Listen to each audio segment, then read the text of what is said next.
ఒక మనుషుడు దేవుని పాదాల దగ్గర ఉపవాసాలని కూర్చున్నప్పుడు అతడు తగినంత సమయము దేవునితో తన సమయాన్ని గడపాలి. ఇది ఎందుకు? ప్రారంభ దశలోనే. అటు తర్వాత నుండి అనుదినము నువ్వు ఎక్కడ ఉన్నా సరే దేవునితో నిత్యము మాట్లాడుచున్న వ్యక్తిగా. ఉదాహరణ నేను లేచాను, ఉదాహరణ చూడండి, నేను విశ్వాసిని అనుకుందాం. నేను విశ్వాసిని, నేను తీర్మానం, నాకు సరే నేను నా జీవితంలో విడవలసినవి చాలా ఉన్నాయి. ఇప్పుడు నేనేమనుకున్నానంటే, నాకు ఎందుకు ఒక జై జీవితం రావట్లా? బాబు వినాలి, నేను అనుకున్న భక్తి జీవితం ఎందుకు చేయలేకపోతున్నాను? ఎందుకు నేను దేవుని దగ్గరికి వెళ్ళలేకపోతున్నాను? ఎన్ని వాగ్దానాలు ఉన్నాయో, ఎన్ని ప్రవచనాలు ఉన్నాయో, ఎందుకు కనీసం నేను అయ్యగారి దగ్గర కూడా నిలబడలేకపోతున్నాను? నాకు ధైర్యం చాలట్లా. ఎందుకు నేను ఇలా పడిపోయి నా జీవితంలో ఎన్నో లోక సంబంధమైనవి, పాప సంబంధమైనవి, దేవునికి వ్యతిరేక ఎన్ని ఎలా పోతాయి నా జీవితంలో? ఇంత వయసు అయిపోతుంది, నువ్వు భయపడుతున్నావు. నీకు చెప్పే ఫస్ట్ ఆలోచన స్టీవెన్, నీకు చెప్తున్నది ఏంటంటే, మొదటిగా డిక్లేర్ ఎ ఫాస్ట్.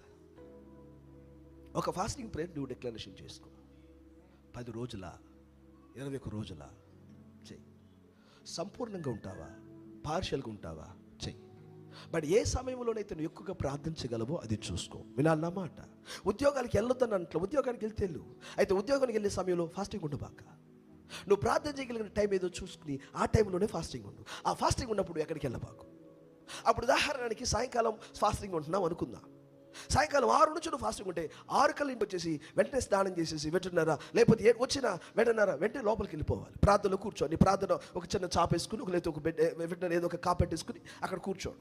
ఇక నువ్వు వెంటన్నారా ఆ సమయం ఇంచుమించు 12 గంటలు 1 గంట వరకు ఎటు వెళ్ళకూడదు, కూర్చోవాలి ప్రార్థనలో. కూర్చోండి, నువ్వు తగినంత ప్రార్థన చెయ్యి. ఇప్పుడు 10 రోజులు దీక్షగా చేస్తున్నావు. ప్రార్థన చేయడం ఎలా తెలియలేదా? నాతో వచ్చి మాట్లాడు. అప్పుడు ప్రార్థనలో ఉన్నప్పుడు no phone, no entertainment, no అయ్యగారి ప్రసంగాలు విందా, నో, అసలు అవన్నొద్దు. నువ్వు నీ బైబిల్, నీ పుస్తకం, అంతే. వినాలి నా మాట.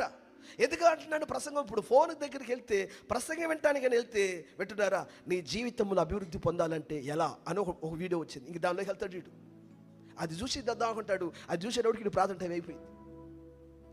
ఇలాగున్న సమయము అపవాది దొంగతనం చేస్తాడు కనుక నువ్వు కూర్చొని ప్రార్థన చేయి. ఆ వేళంతా నీకు తెలియకపోతే నన్ను వచ్చాడు, తప్పకుండా నేను నీకు సహాయపడతాను. ఆ విషయంలో నీకు అనుభవాలు నేర్పిస్తాను నేను. ఆ విషయంలో నువ్వు ప్రభుతో కూర్చున్నప్పుడు వింటున్నారా, ఆ 21 రోజుల్లో నీలో కలుగుతున్న అనుభవాలు, లేదా ఆ 10 రోజుల్లో నీలో కలుగుతున్న అనుభవాలు ఏం చేయాలి? ఇక్కడ నుంచి మరలా ఉపవాసాలు బ్రేక్ చేసుకుని సేవకులతో పైకిలే. ఉపవాసాలు ఉండక ముందు దైవ సేవకులతో ప్రార్థన చేయించుకోవాలి. ఉపవాసాలు అయిపోయింది, ఇప్పుడు మరలా మోకరించు. అయ్యగారు నేను 10 రోజుల ఉపవాసంలో నా కోసం ప్రార్థన చేయండి.